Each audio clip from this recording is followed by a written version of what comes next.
Hello, welcome to the vlog. We are in week 4 of internship, and right now I'm prepping myself in the mirror to do a procedure prep tomorrow for a needle change of a port butterfly needle. So I thought I would just take a video to show the process of what I do when I am prepping for an interaction, which is literally me just like looking in the mirror and talking to myself and pretending that I'm getting a response. So I have here with me my shadow buddy, just to have something to hold in reference because I will probably be using a Medkin doll tomorrow. And then I also have a syringe for the purpose of what I'm doing. I do have a tubie for my doll, however, I do not know where the doll is, so I'm just going to pretend there's, or not where the doll is. I don't know where my tubie is, which is like, when you have a port and you have your port access, there's a butterfly needle and then there's a tube that comes out of it, and a lot of kids like to call it a tubie. So I do have a tubie.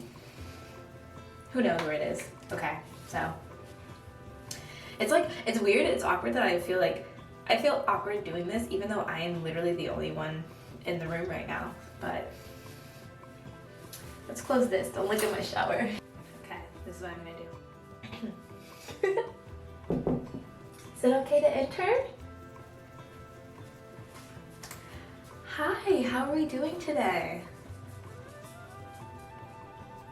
That's nice. Oh my goodness, who brought you this art? That's really cool. Are you coloring some bluey? Oh, that's bingo. Sorry. Hey, can you tell me about your schedule today? What are you gonna do today? What do you have going on? You're gonna go to the playroom? That sounds very fun. Anything else? That sounds like a really fun day. I'm really excited that Grandma's gonna come and visit later. And you said your sister's coming too? Wow. Well, let me tell you something. Your nurse told me that you're getting a needle change today. Do you know what that means? That's okay. When I first came to the hospital, I didn't know what a needle change was either. But now I know that needle change means that your butterfly needle, your butterfly and your tubie are going to be taken out and a new one is going to be put in. They do that because they want to make sure that no germs are getting in, and if your tubie stays in for too long without being changed, it might make you feel a little sicker. I lost my train of thought. So if your tubie stays in for too long, there might be too many germs that might make you feel sicker, so we make sure that we change it. Would you like to go through the steps with me so that you know exactly what's going to happen? Okay, great. Let me go grab my doll. I say that because we usually don't enter holding a giant Medkin doll, especially if we like walk in and it seems like it's just not the time to do a prep, and we're like, all right. I don't want to walk in with the doll and then have to take it back out, so.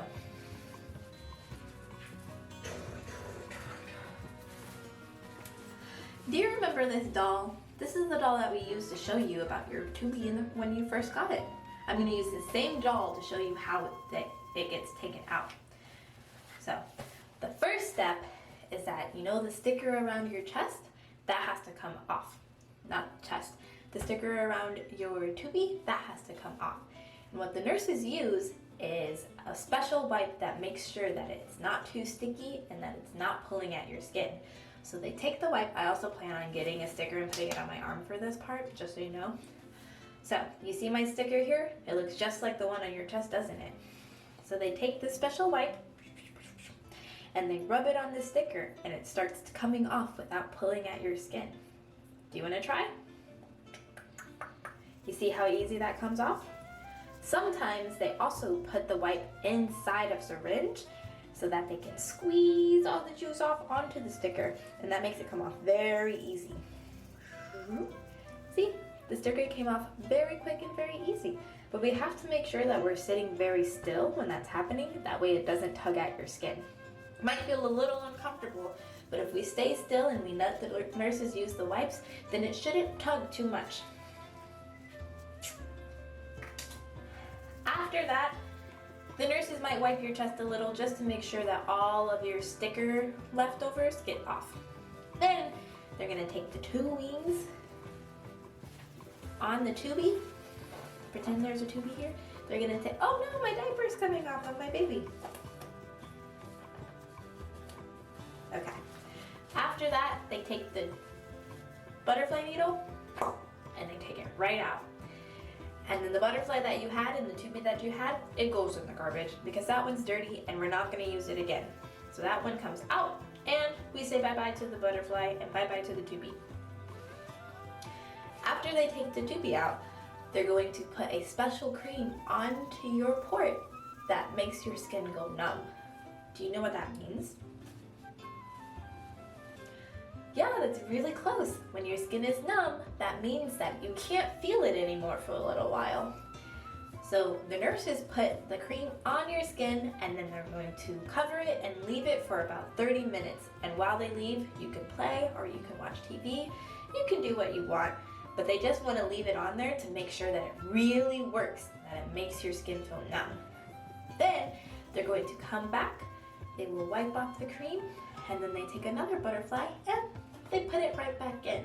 But because you had the cream, it won't feel the same, or it won't feel the same as when you've gotten a poke before. It probably won't feel the same as when you got a poke before. Some of my friends say that it just feels like a little pressure, like somebody's pushing with their finger. Some of my other friends, sorry, camera died. Anyways, some of my other friends say that they don't feel anything at all.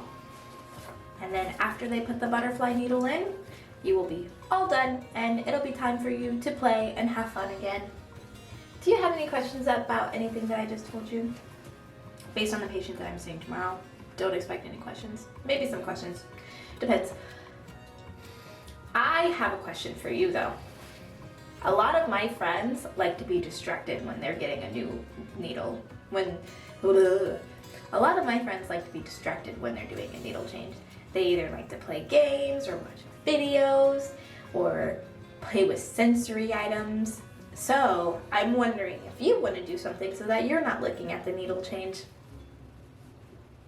I'm not going to do it that way actually. So I'm going to say, a lot of my friends like to do things while they're getting a needle change. That way they're not thinking about the poke. Nah, I don't like that either. A lot of my friends like to be distracted during needle changes. Some of them like to play games, some of them like to watch videos, some of them like to color. So is there anything you want to do while you're getting your needle changed? I don't know. Well, I think that we can either play a game on the iPad, we can watch a video on the iPad, we can get a book and play I Spy, or I can get some slime materials and you can make slime with one of your hands. What do you think?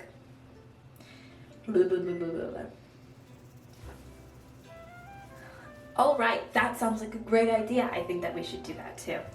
So right now I'm gonna go and I'm gonna get some things ready and you have a lot of time to play or take a nap if you want or watch a video. But before they do the needle change, I'll come back and I'll be here with you when it happens, okay? All right, I'll see you later. Okay, so anyways, that's what I've just been doing in the mirror. And it's different because I don't talk like that. I do not talk like that when I talk to children in the hospital, but whenever I'm preparing for something, I'm always like, did you know that you're getting a needle change today? Your nurse just told me you were getting a needle, and it's like, I don't talk like that. But yeah, that's what I'm doing tomorrow. And this is I've been there for a lot of procedure preps so far, but this is the first one that I'm like completely leading on my own. And obviously my supervisor is going to be there in the room with me and she can step in if she needs to. But this is something I'm comfortable with because I've seen it done and I know the process. And also the kid is at an age range that like I'm comfortable with. Honestly, if this was an adolescent, I'd be like, you know, I would still do it because I gotta. But I feel completely comfortable with taking the lead on this. So also I made my hair curly, just thinking about it. But yeah, so that's how I usually prep for things. This is also what I did when I would practice my child life pitch. I would sit here and go, As a child life I can't even do it. I messed up. I say, as a child life specialist, I am extremely knowledgeable in child development, and I use that expertise to help children cope with their health challenges. I do this through play, self-expression, education, and preparation. I also advocate for families through education and effective communication to make sure that they know all of the options that they have with their child and make sure they are well informed on what is going on during a hospitalization. I do this to help increase coping and increase hospital outcomes for children and families and make sure that they are having the best possible stay while they are here. So I did that like a billion times before interviews because I was like, oh my god, somebody's gonna ask me like, what's my child life pitch? Not a single person asked me that during my interviews. Like, I practiced that. I had it like written out in my notes and I would just read it out loud over and over and over again, and then I started like practicing in the mirror and taking videos of myself doing it. And then I did my interviews for internship and not a single person asked me about that. And also, nobody has asked me about that until yesterday during my education day. It wasn't even like a worker who asked me. It was like other interns for, oh, thank you. It was other interns for, we have creative art therapy interns. So there's like a music therapy intern, there's an art therapy intern, there's a dance movement therapy intern, and we all do our in-services together sometimes. So they were the ones who were like, what's child life?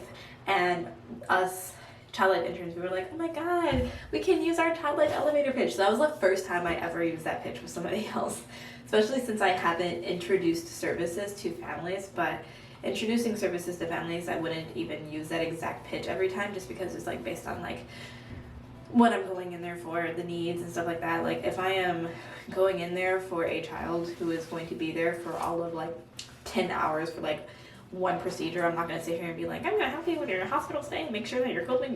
Like, no, I'm going to go in there and be like, hey, I'm somebody who's just going to help teach you about your procedure and da, da, da, da. You know, it's going to be different for every person. But I don't even know why I'm going on that rant now. This is how I practice.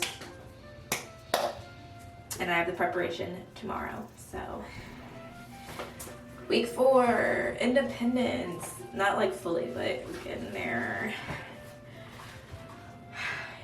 Okay. I'm supposed to be sitting here doing my desk time, but I have just zero focus at all. It's been a long week. There's been a lot of tears, not even related to the hospital, and I'm just ready to go home. Okay, I took a little break because I was having, is this like, I can't tell if it's, oh my god, water in my ear from washing my hair. So, I took a little break from the vlogging because I was just having such a hard week. It has been, the internship has not been hard, but moving away from all of my friends and family has been harder than I thought it was going to be, despite the time going by very quickly as I knew it would. But whoop, it's like I am already in week 6 of the program, but week 8, 2 full months of living here, I think, and it's been going by very quickly where I'm like, wow, I'm in week 6 of being in the hospital. That it feels like I should be in like week 2. But even so, I am so unhappy not living at home, and it's making like me not being at the hospital, I just like don't have a will to live. Like, it's when I'm in the hospital, I am doing my passion, I'm learning, I'm engaging with patients and families and making a difference and being there for procedures and all that good stuff, which is great. But then I come home and it's like, oh, I'm by myself. There's no one here to talk to. Like, of course I can have phone calls. I call my grandma like every other day. I call boyfriend. I talk to my sister and mom 24/7 through texting and then calling sometimes. And I text some of my friends, but it's just different not living with somebody. And of course I have Bentley, but Bentley's not the same because he can't talk back to me. So yeah, it's just a new experience of coming home and not having anybody to be here with me. And also I have had so many issues in my apartment, and they have not really gotten back to me and tried to fix any of the issues. And so I sent one more final email being like, hey, TF, what's going on? Like, I would love to set up a meeting, because I sent a long-winded email before I went to Italy, and I was like, hey, I'm about to be gone for a full week. This is the perfect time for you guys to come and check out everything going on. They didn't respond to that for like 2 weeks. Then they called me while I was working, and they were like, hey, we just realized we missed this email from you. Like, I'd love to set up a meeting with you if this stuff is still happening. And I was like, oh, heck yeah. However, I didn't answer that call because I was at work. And they were like, feel free to text this number or call this number and we can set up a meeting. So I texted and I was like, hey. And they were like, I don't have much time today, but I'm free tomorrow. And I messaged and I was like, hey, you know, these are my work hours. I would love to set up a virtual meeting, a call with you during my break hours. And hopefully we can talk through some things. And they just never got back to me after that. So now I just sent the final message. And if they don't get back to me, I think I'm just going to leave. I'm going to send them a message saying like, hey, you didn't give me a habitable apartment. Like, I am not getting what I paid for. I am going to get out of this lease and you're going to give me back my deposit and we're going to say bye-bye and it'll be fine. And I've already been looking at other apartments just because like I just don't feel like it's going to happen. I don't feel like they're going to get back to me and fix the issues that's going on, and it's not desirable. So yeah, that has been my life recently. But the hospital's been going good right now because I'm in week 6 and I only have 2 more weeks left in my first rotation, and then I'll say bye-bye to all of my inpatient oncology friends. I'm working on my case study now, which is like the big project that I have to do during each rotation.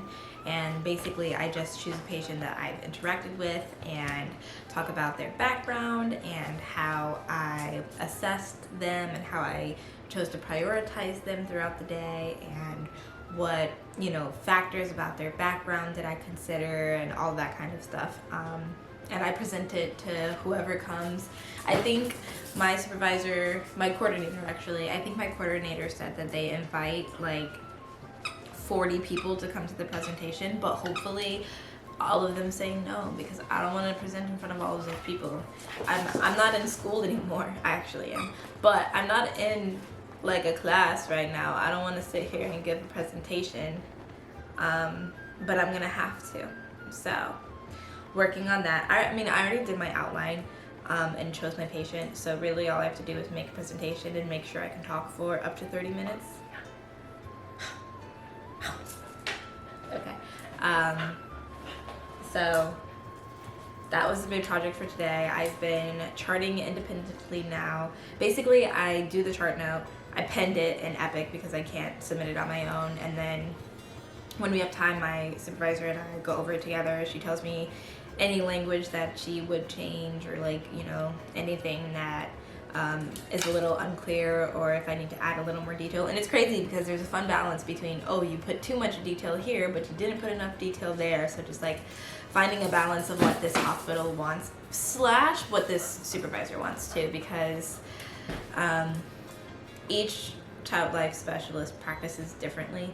So generally the notes that I do are fine. However, my specialist is just saying like, hey, I would do it this way. I would do it a little differently here, and I don't have to do it that way, honestly.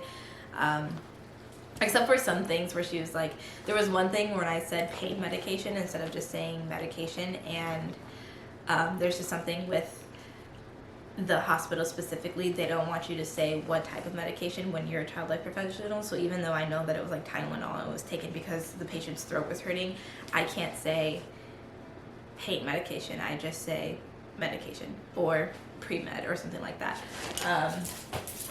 So that's like one of the things where it's like, oh, you actually have to change this. But a lot of the times it's not so much like you have to change this to be correct. It's just like, oh, this is another way to do it, which is super cool, but also like a little annoying. But yeah, so yeah, I've been doing chart notes alone. I have done a couple of therapeutic activities. I have to do in my program 6 therapeutic activities I have to create, and then I only have to complete, like in person, actually doing them, 3 of them. So I did one today. I did a group with the patients in the playroom, and it was a therapeutic activity by doing art and utilizing medical materials. We used syringes and we used some medical sponges, and we did seasonal art creating pumpkins with paint on paper. And then I also did another therapeutic activity just focusing on like self-esteem and self-image, and that was another like creative artsy type, because a lot of the therapeutic activities I do honestly surround art because that's what I'm good at. So I just think of a craft and then think of I think of a goal, and then I think of a craft that I can use to be my Trojan horse of inside of that horse is the therapeutic conversation. So that's how I think of doing therapeutic activities. There are other ways to do it as well, but that's just where my mind typically goes because I am a creative, hands-on type of person. What's another assignment that I've been doing? So chart notes. Oh, every week I do a weekly journal, and it's basically just me talking about like what's been going on. But this week I also have to read a journal article. Every week I read the ACLP internship curriculum module readings. However, this week I also have to find a journal article on my own and just like review it and report out about it, like 1-page report next week. And I'm going to choose one talking about burnout and imposter syndrome in the Child Life Specialist, which is, it was published in the Child Life Journal. So that's the one that I chose. And so far it's just, I felt like I should choose that because I will be reporting it out to the other 2 interns. I felt like there was something that we had all really talked about, like the imposter syndrome of it all, and then also thinking about trying to avoid burnout. So I thought that article was just relevant to share with him. And then I also have school. Like I am still a student at Erickson, which I've talked about. And I have an internship like portal called Watermark, and I really just don't know what I'm supposed to do on there. Like I think that's the portal that Erickson is using to tally up all of the hours that I've been putting towards my internship, but I don't know how they want me to do it on the portal. I was on it today and I'm just like, how do I use this service? I don't know. And also I've already been, every day I track my hours in an Excel sheet that I was given at my hospital.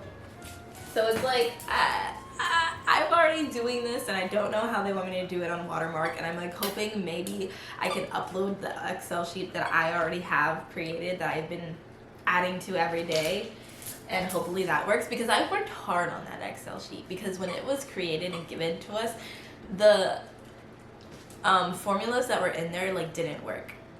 So I had to figure out how to do the formulas, and I did it a kind of a wind around backwards way, but I figured it out to where I had the formulas, and now it's counting all of my hours that I've worked and all of the extra minutes, because I get there basically an hour early every day. So I got it figured out, and I'm like, I don't want to have to do something else when I worked so hard on this sheet.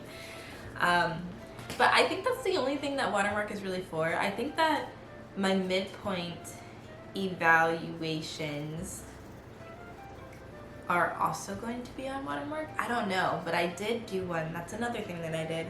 I did the midpoint evaluation for the hospital. And you can rate yourself 0 to 6. And I rated myself basically all 3s and a couple of 4s, just because even though I feel like I can do things independently. A lot of the things I don't do independently because my supervisor like wants to be in the room with me and like wants to chime in when I'm talking to patients. So I feel like even though I do therapeutic activities, I'm the one leading it. I do it on my own, or I go in and we're doing a play session and I do it on my own, or I lead the group in the playroom and then go invite patients and stuff on my own. It's like I'm not doing everything on my own, you know? You know what I mean? And also, I felt like the rating scale on that evaluation was also just a little wonky because the way they describe things, it was like, I feel like emotionally I'm at like a 4, but like practically I'm not, you know? It was interesting. And then me and my supervisor also, we agreed on where I was talking about like the level of what I was doing and where I am in my development, but we thought that where I am aligns with different numbers, and I'm like, girl, you cannot do that to me because I am a student before I am anything else, and you know I love my A's. I have always been this way. I love my A's. I will not sit here and have a lower number or a number that I don't think it is. But what are you doing? He's like licking the bed frame. So yeah, I did that. I mean, we both agree on where I am, so I can't even like be mad about it, but I'm like, what do you mean you don't think that where I am is this number? I think that where I am is this number, and you agree that I am where I am, so why aren't you giving me this number, you know? It's just labels, you know? Don't even need to think about labels. But yeah, midpoint evaluation is done. I feel like I'm meeting my goals. I feel like I can do more independently than I am doing, which is like sometimes frustrating, but also sometimes not.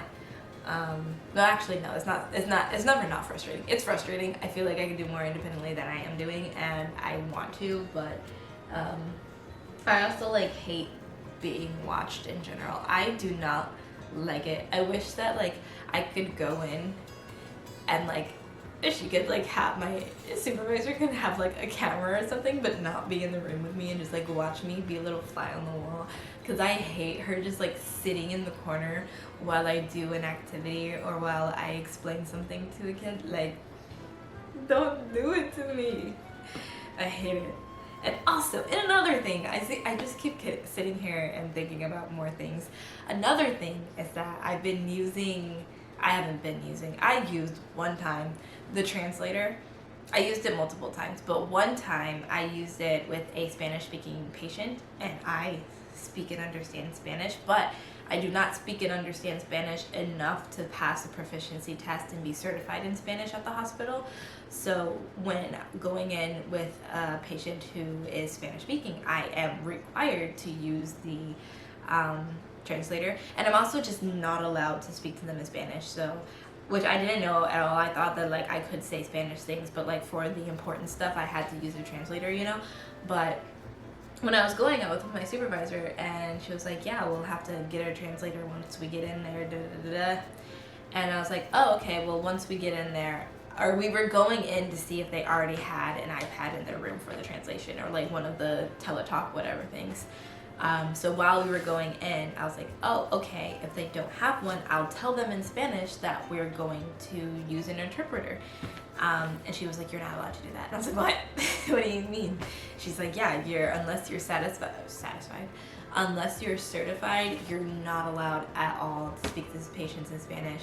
And it was so frustrating because the translators, like, they be ad-libbing.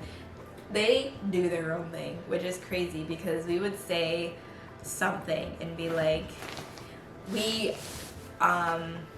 oh, is there anything you'd like to get us from the playrooms? We have different games for you. And the translator would be like, is there anything you want from the playroom, like games or toys or cars? And it's like, girl, I didn't say all that. I said, do you want something from the playroom? We got games for you. Like, I didn't say, did you want a car? Because I don't know what cars we have for you, you know?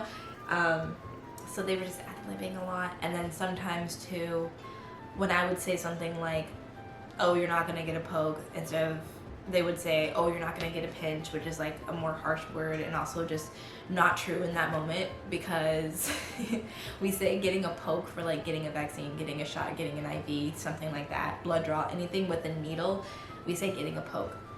This child in the moment was getting their blood pressure taken, which can in fact pinch you. So if I'm sitting here saying you're not going to get poked right now, and then the translator is saying you're not going to get pinched right now, and then the blood pressure cuff squeezes him and happens to pinch, it's like, well, now I'm a liar, guys. So yeah, frustrating. And then also it was frustrating because I was doing, like, there was mixed things happening in this interaction, but I was doing play and building rapport and all that kind of thing. And I would ask a question, I would get the answer, and I would like understand what the answer is and want to keep talking, but I have to stop and I have to wait for the translator to translate what I said and translate what he said so that I could say something again without him missing, the translator missing what I'm saying. And it just made the conversation like so choppy, and it made it just not flow well. And it's so frustrating. And it happened again today where I was helping host one of the events that we have, and there was a family who came to this event, and this is an event where like we didn't just have translators on hand, nor did we have translating iPads, nor do I think we could have used them because of the way that the service works, where like you're using it in the room, you're giving a patient's number to the translator so that they can like document what patient and we're not really like doing that when we're at an event in a different part of the hospital where we don't have access to the translating iPads and stuff like that. And a family comes up and starts talking to me, and like they're speaking Spanglish, and they're not fully understanding what I'm saying, and I'm sitting here like, I could so easily explain this to you in Spanish, but I'm not trying to get in trouble by speaking Spanish when I'm not certified at the hospital, and it's just like, it's very annoying. But even more motivation for me to lock in more on my Spanish learning and get to the level where I can pass certification, because I am obviously, I shouldn't say obviously, y'all don't know this, but I am conversationally good and I can get by and I can have conversations with parents. Obviously, I'm not going to sit here and like explain what cancer is in Spanish to a family, because that is not where my level is. But if I'm explaining an activity where we're coloring and we're pretending to be doctors, I can explain that in Spanish. That is a level that I'm good to do, and it's frustrating that I am not allowed to do that, especially because at the hospital that I volunteered at before, I was allowed to speak Spanish as a volunteer with the families, even though I wasn't there. I don't even know if they had like a fluency exam or anything, but if there was a Spanish patient, they would just be like, does anybody know how to speak Spanish to go play with this patient? Like, because anything is better than nothing. Like, being understood at least a little, or understanding a little, is better than understanding nothing and being lost. So I have my issue with that policy. I understand where they're coming from, but I have my issues with it. So yeah, there's just been lots of things going on. Joshua also did visit, so that's another reason why I took a little break from vlogging, because like I was depressed and I still hate my life at home, not at the hospital.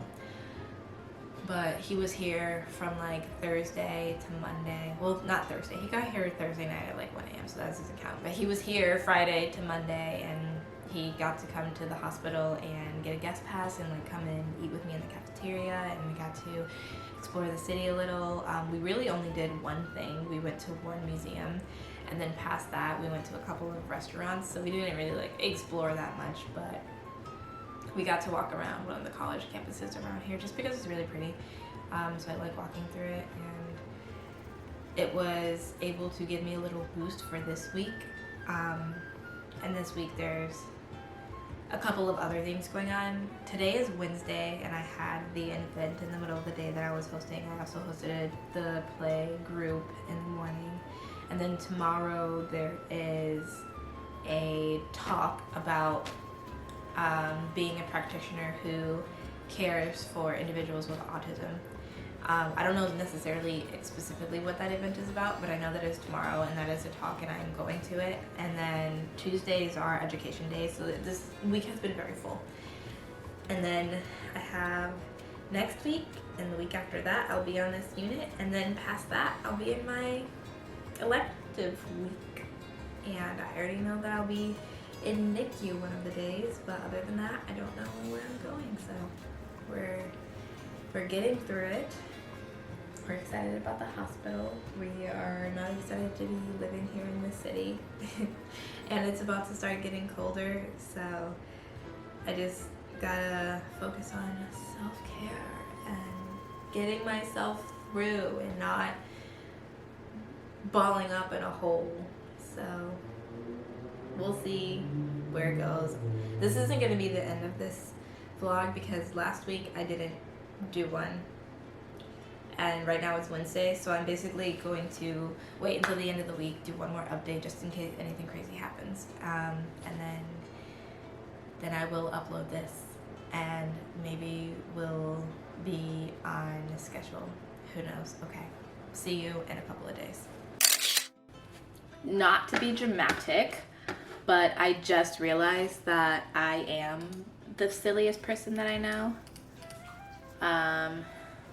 Because I have not been putting my disclaimer at the beginning of my videos. I did it one time and I was like, yeah, I'm gonna be putting this disclaimer in front of my videos to make sure that you know that like all of my thoughts, all of my opinions are my own, and I do not represent the hospital that I am at. And do not, if you know where I'm at, don't spill the beans, because I'm trying to keep it private. I'm trying to keep my opinions and my experiences just related to me and not related to the hospital I'm at. Haven't been doing that. And like the last like I want to say probably like the last 3 Child Life episodes that I posted, I did not put a disclaimer in front of. So, wait, this is scheduled. Yeah, so probably like the last 3. So yeah, I'm just very silly and I need to remember to do that for everyone. And I know how I'm going to remember to do it. But I'm just annoyed. It hasn't been an issue because obviously I have like 2 followers, but I always call them followers. Obviously I have like 2 subscribers, so it's obviously not a big issue right now, but I'm just annoyed that I have been forgetting to do it. And also another thing that's annoying me with creating videos is that I've been using music provided on the service that I use to edit my videos, and apparently one of the songs that I like and that I used in 3 videos now has copyright restriction on it, and that's just annoying. But yeah, okay, let's move the camera and let's see if we can talk a little about today. So today's Thursday, and I did end up doing some more things independently today. I did a medical play procedural preparation where we were using a Medkin doll, and which I actually talked about this in this video already, but I did it with a different patient because I prepared myself to do an education for Port D access, and then that patient got it done in the OR, so I didn't get to do that. But now we had another patient who was getting a needle change, which means their port was getting the access, and then another one was being put in. So I did a medical play prep for that today, and I did it independently, and my supervisor obviously was, that was my washer. My supervisor was obviously in the room because I am still an intern and I am not allowed to, I'm allowed to be in the room by myself, but for things like that, she just wants to be in there. Actually, now that I think about it, like, she don't gotta be in there, but she wants to be in there. And then sometimes she'll like interject herself and like say things, or like tell me, which honestly it bothers me. Just because like I like to go through the process and do things, and then in the end she can give me notes and say like, hey, like I would have done this differently, or I would have used this word instead of that word. But like while we were doing it, I had handed the patient the I don't even know what it's called, but it's the thing that you rub on the skin to make the sticker more sticky and like make sure it stays. And I gave it to the patient and I was like, we're gonna use this next. And then literally as I was starting to say, you're gonna use it around the port and like do a circle, she like interjected and she was like, make sure you tell her. And I'm like, girl, I was about to. Like, sometimes I take breaks to breathe when I talk, but it's not bad. It was just like, she'll like interject and just like remind me to do things during the prep, but it's like I kind of want to remember on my own. But it's fine. So I did that, and then with another patient we did procedural prep for, they were getting a port and just using a chemo frog that has a port already and just saying like, hey, look at this frog, you see how this frog's tubey is in its chest instead of its arm. When you go take a field trip and you get sleepy medicine, when you come back you'll also have a tubey in your chest instead of your arm, and just like using it, letting her feel how it's going to be hard when the needle is removed and all that kind of stuff. So I was able to do those two things, and it's me, because of who I am. Like, I've been getting frustrated with like not being able to do as much independently as I've been wanting to do, and then also with like wanting to take the lead in conversations, and then my supervisor starting to talk, and then it's like, I don't want to like talk to, like, you're talking right now, like if you start talking, I just stop, because it's like, okay, well, you took over. And she told me today, she was like, I've noticed that when I start talking you stop, and like it doesn't have to be that way, it can be a partnership. And I'm like, but I don't like that, because if you start talking, then it's like, she just talks very fast and she's very animated. She's very animated and she talks quickly, so it's like when she starts talking, it's hard to find an end to like interject and say what I want to say as well. So for example, today, during one of my interactions with a patient, I had like introduced us, asked if they knew about Child Life, introduced Child Life services, and then Dad came into the room and my supervisor like was like, oh, hi, and like introduced services again to him. But then she just like kept talking, and the mom would say something about the patient and the dad would say something about the patient. Would like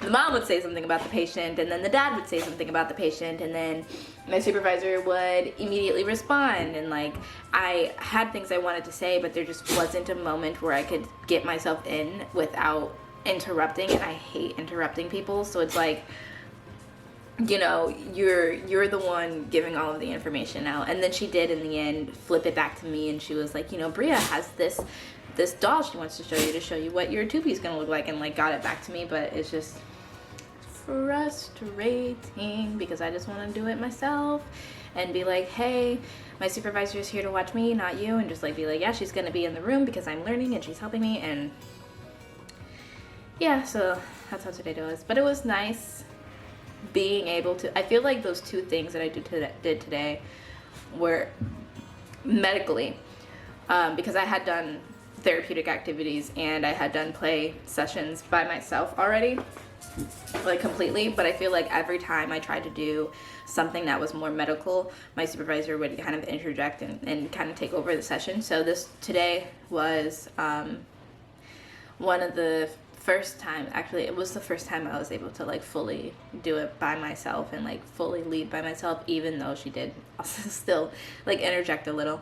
Only for the first one. For the first one, when I was using the chemo frog, she did interject a lot and kind of took over the conversation a little. But when I was doing the Medkin doll and fully going through the process of deaccessing the port, cleaning it, and then reaccessing, she only like interjected like one time. So yeah, that was my day. So tomorrow's Friday, and I shouldn't bite in front of the camera like that.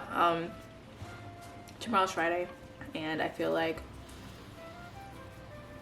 oh my gosh, did that get, who disliked my video? Sorry, I'm on my page right now. I'm on my YouTube studio, and somebody disliked my video about traveling to Greece.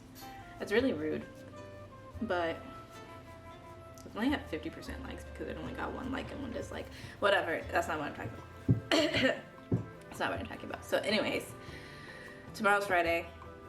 I will be able to do some more independent things, hopefully. And I only have 2 more weeks on this unit, which is like good and bad. Like, I don't want to leave oncology. However, I feel like going into my second rotation, it's just going to be a lot easier to be independent, because like I feel like the supervisor that I have right now is kind of stuck on being like, this is your first rotation, you shouldn't really be being independent, when like that's just not true for everybody. I'm sure there are a lot of people who are like, you know, my first rotation, I want to be more in the co-treating realm of things and like having supervision and all of that, but like I know a lot of people who are being independent in their first rotation, and it's like, you know, once, as I said, when I'm like so frustrated right now, and I'm trying to like not talk badly, because really it's not bad. Oh, I'm getting a FaceTime call. Okay, we'll talk later. Okay, so as I was saying, it's not bad. I'm not having a bad time in my rotation, and I am enjoying the hospital. If anybody knows what hospital I am at, don't sit here and be like, oh, that hospital is bad, I'm not going to apply to it. Like, the hospital is great, the team is great. I love being on inpatient oncology. It's just that I feel like I can be advancing faster than I am, but I feel like my supervisor like doesn't think that I should. But I don't know, maybe I'll talk to her about it tomorrow once we're going over my assignments, which I hate doing. Like, I will do, and I will talk to her about it, because we did my midpoint evaluation too, which obviously I talked about, I think, and she rated me, like, I rated myself 3s, and she was like, oh, for every place that you put a 3, I would put a 2, but that's like very normal for somebody. And then I went to my reflective supervision with my coordinator, and she was like, oh, it's very normal to get 3s at this point. And I'm like, okay, so where's the disconnect? Ooh, I'm like making myself upset. I'm like so frustrated. So yeah, so I feel like going into second rotation, it's going to be easier to be independent, because I'm going to have somebody who's like, oh, she's already done her first rotation, like she can be thrown into things, while right now I have a supervisor who's like, oh, you're just in your first rotation, like let's take it a little slow. And it's like, I don't want to take it slow, because I know that I can do things independently, and I could show you that I could do things independently if you didn't interject yourself into conversation. And I know that she's doing it out of like being like, oh, I'm here to support you, but it's more hands-on than I would like it to be, which I feel like I said that in my interview. I talked about how like I like to be a little more free-flowing and ask questions if I need to, but it's more hands-on than I wanted to be. And it was fine in the beginning, because it's like, yeah, I didn't do a hospital practicum, so like first week, second week, sure, be hands-on, because I had only volunteered. So like now I'm getting into the role where like I'm not restricted by volunteer rules, and I'm able to do more child lifey things, as in everything child lifey. So it's fine. But now that we're in week 5, it's not what I want, it's not what I prefer. So yeah, we'll see how tomorrow goes. I'm hoping that I can like talk with the boyfriend and just kind of vent, because I feel like I just need to like vent and get it out. Let me look at my editor. Can I add videos?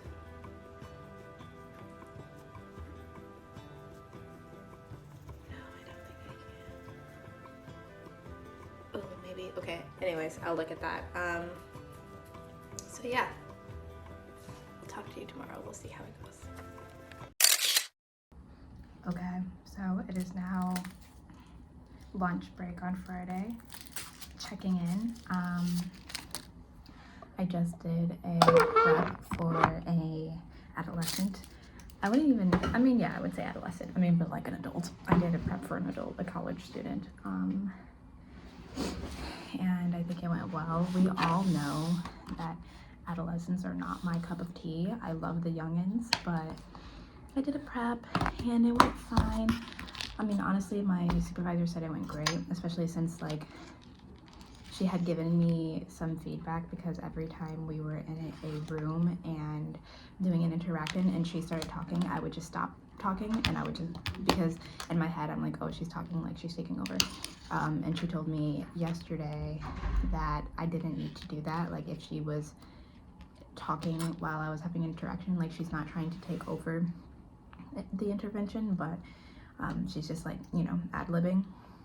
So today I implemented that. If she said something, like, I didn't just stop interacting, I hopped back in and continued like doing my prep. And so she praised me for that. And then I did accidentally skip over a step during the prep, but then backtracked and did it. And which is like annoying to be like, oh man, I forgot a part.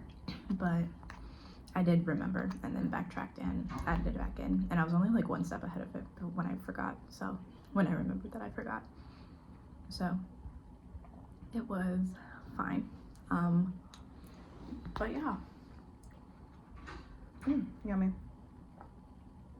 So the prep went well. And I was able to do it all. I mean, it's still hard for me to count it as independently because it's like, yeah, I am the one who did all of the steps, but my supervisor did hop in a couple of times just to like say random things, which, like, not even to be like, I didn't say this thing. She was just like elaborating on what I said. Because like I would give an example and say, well, some of my friends do this, or some of my friends say it feel like that. And then she would like hop in and offer an alternative and be like, and also some of them say this, you know. But because like I am not the only one. Why does my hair look like that? Jeez.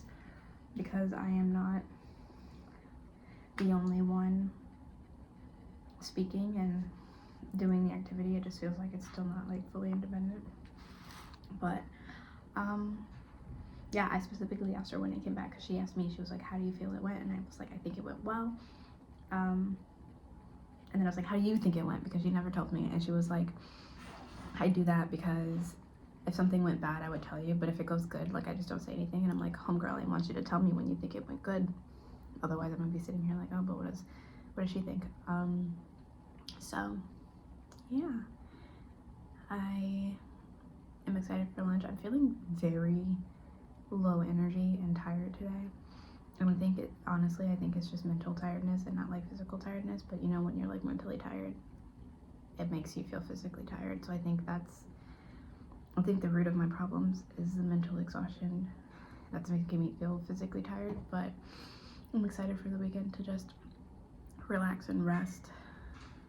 So that's where I am. Good morning, it's Friday morning. Recently I've been trying really hard not to do any work at home because I go to work an hour early every day, and then I also have an hour of built-in desk time. So I've been trying to just do all of my schoolwork and all of my internship work at the hospital, but today I woke up and the bus wasn't gonna be here for like another 20 minutes, so I was like, okay, you know what, whatever, I'll sit down. And like, I'm doing my journal for internship and I hate it. I'm like talking about the things that I talked about last night, where I'm like, hey, I feel like my internship supervisor is being a little more hands-on than I like, which I talked about in my internship when talking about like learning styles. It might not have been, or in my interview, talking about learning styles. It might not have been in my interview though. I think it was in my interview, but also there was a form that you filled out, and I'm pretty sure I filled it out saying like, hey, I don't like somebody being super hands-on. I like to kind of do my own thing and ask questions along the way and debrief along the way. And that's not how it's going, so I'm writing it, and it's making me, number one, it's making me upset, and I'm not trying to like cry off my mascara right now, and number two, I feel bad being like, hey, hands off, you know, because my supervisor really is great. It's just that it's not the style that I like, and I feel like writing it in the journal feels like I'm frickin' Lady A or whatever it is. Hi, Bentley. I feel like I'm like in Bridgerton writing a newsletter for everybody to see, trashing my internship supervisor, even though that's not what I'm doing. And I feel like I have told her in person. I said like, hey, like I do feel like I can do this on my own. I feel like I can be doing a lot more things on my own. I did vocalize that. I also vocalized how I usually need to see something done once, and then after that I'm excited to do it on my own. I'm ready to try. But that just hasn't been how it's been going, and it's annoying me, so I'm just like trying to write it down. But I'm trying to write it down in like the kindest way ever so that she doesn't feel attacked. And she says that she's not that type of person to feel like embarrassed ever or like really get her feelings hurt. But like if somebody were to write this about me, even though I'm trying to be so nice, if somebody were, oh my god, I'm gonna lose the battery. If somebody were to write this about me, I would probably cry. And that's just a me thing, so I'm trying really hard not to make it sound mean, but this is gonna die, so yeah, I'm gonna finish this and then I'm gonna go head to the bus and go to work for the day. For a Friday. Happy Friday. Okay, it's the end of the day on Friday. Update after lunch, I was able to do a procedural prep teaching. I did it for an adolescent. Actually, did I do that before lunch? I did that before lunch. So when I came back, I had another adolescent. I already talked about the adolescent that I did an NG-tube prep for, but then I had another adolescent that just wanted to do activities. So we hung out, we did slime, and I brought some other activities into their room, a crochet kit, coloring book. It was all very nice and normal, and this is the end of week 5 of my internship, week 6 of the hospital, week 8 of being here in my new city. And I already said what I wanted to say about this week. I feel like I wish I were doing more things independently, and since I'm not, it's been a little frustrating. I've also just been having the mopes about not being at home with my friends and family and not wanting to live here, and it's hard because my program is a year long instead of only being 16 weeks, so I'm not even halfway through being here. I may be getting to that halfway point of the internship portion, but I am not halfway through the point of living here, and it's not fun for me. I love the hospital part, as I've said before. Being in the hospital has been great, and I feel like even with the frustrations, I feel like I am still enjoying being in the hospital, and it's a lot easier for me to not think about the whole aloneness of it all when I am at the hospital working, but being home, it's just meh. So, about to begin a weekend of aloneness and cooking right now, and it'll get me through the weekend and hopefully into next week, and we'll check in next week for week 6 of the internship. So thanks for watching.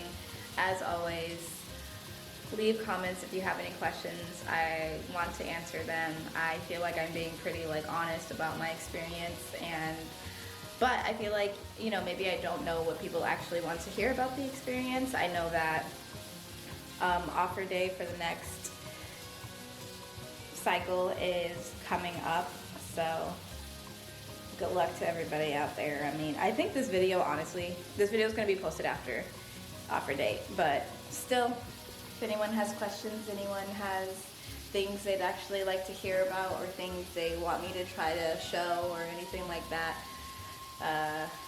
comment it. I don't expect any comments though, so I don't know. See you next time.